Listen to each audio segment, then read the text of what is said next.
अस्सलामुअलैकुम। Unit number 30 का problem number 2 solve करते हैं और इसकी स्टेटमेंट है a certain elastic conducting material is stretched into a circular loop of 12 centimetre radius. It is placed with its plane perpendicular to a uniform magnetic field of 0.8 Tesla. When released, the radius of the loop starts to shrink at an instantaneous rate of 75 centimeter per second. What EMF is induced in the loop at that instant? यहाँ पर हमें radius की information given है क्योंकि circular loop है और उसका radius हमें गिवन है, तो radius is equal to 12 centimetre और उसको हम मीटर्स में कन्वर्ट करेंगे तो 100 से डिवाइड करेंगे तो 0.12 metres. It is placed with its centre with its plane perpendicular to a uniform magnetic field.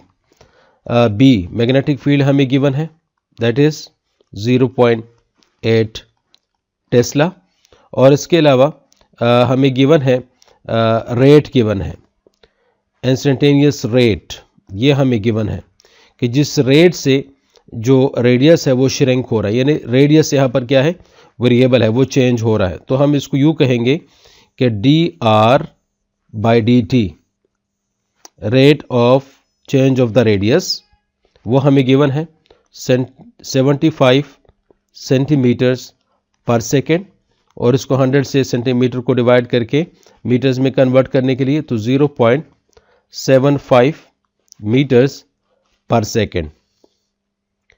What EMF is induced, EMF हमने फाइंड करना है E. हमारे पास फेराडेज लॉ है. यूजिंग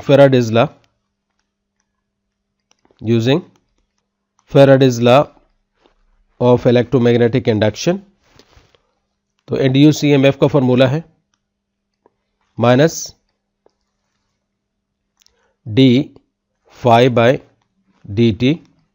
मैग्नेटिक फ्लक्स phi इसकी जगह पे हम लिख सकते हैं क्योंकि जो मैग्नेटिक फ्लक्स है that is equal to BA, तो EMF will be equal to d BA. phi की जगह पे BA आ गया ओवर dt. तो यहां पर हम यू लिख सकते हैं माइनस d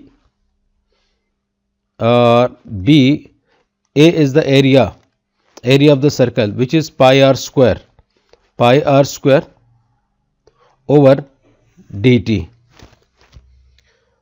तो इस डेरिवेटिव से हम कांस्टेंट टर्म्स को बाहर निकाल देंगे, तो इसके अंदर B कांस्टेंट है, पाई कांस्टेंट है, इनको हम बाहर निकाल देंगे और उसके बाद हमारे पास रह जाएगा d/dt r स्क्वायर, क्योंकि r श्रिंक हो रहा है, रेडियस श्रिंक हो रहा है, तो रेडियस क्या है, वो वेरिएबल है. तो अब हम इसको डिफरेंशिएट करेंगे तो that is equal to minus b pi, यहाँ पर पावर रूल अप्लाई होगा 2r into for the derivative of the base dr/dt. तो E will be equal to minus 2 pi b r dr/dt.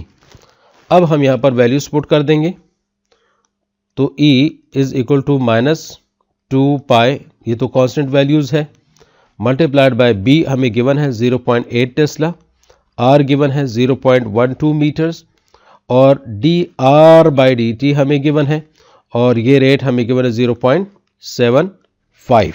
इसके साथ हम नेगेटिव साइन लगा देंगे क्योंकि जो रेडियस है वो श्रिंक हो रहा है, डिक्रीज हो रहा है, तो इस वजह से इसके साथ नेगेटिव साइन लगा देंगे.